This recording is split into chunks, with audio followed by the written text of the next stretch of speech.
السلام عليكم الشباب الجميل، وكل سنة وانتم طيبين. نقول في البداية الله ربي لا أشرك به شيئا، وما تنساش دعواتكم لإخواتنا. ربنا رب ينصرنا وينصرهم نصر عزيز ومقتدر بحق واحد أحد، فما تنساش بعد إذنك تقول أمين.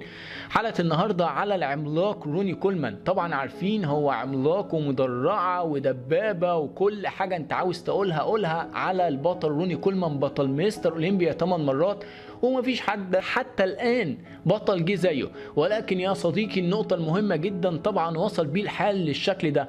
الموضوع مؤسف جدا جدا، وخصوصا اللي هو عمل عمليات كتيرة، وللأسف مش هيعرف يرجع يمشي تاني كشخص طبيعي.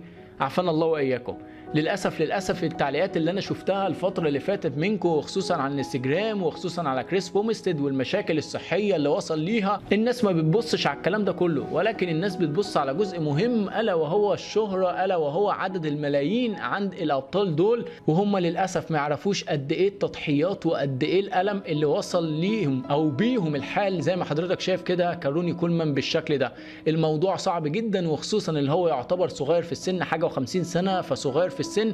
وخلي بالك مش من دلوقتي بيعاني، ده بقاله سنين حرفيا بيعاني، واكيد العالم كله عارف الكلام ده.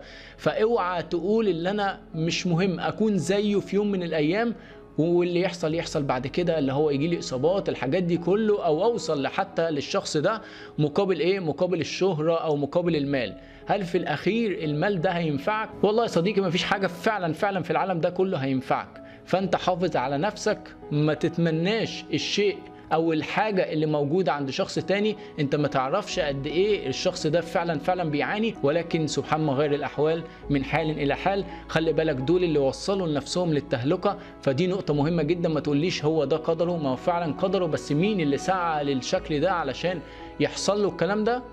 ولا يظلم ربك احدا، زي ما ربنا طبعا بيقول في قرآنه الكريم. اشوفكم على الف خير، ما اشوفش يا رب فيك حاجه وحشه. ما تتمناش في الاخير الا الحاجه اللي لازم يكون فيها خير ان شاء الله، وتوكل على الله في الاول والاخير. والله ربي لا اشرك به شيئا. ما تنساش دعواتكم لاخواتنا. السلام عليكم شباب.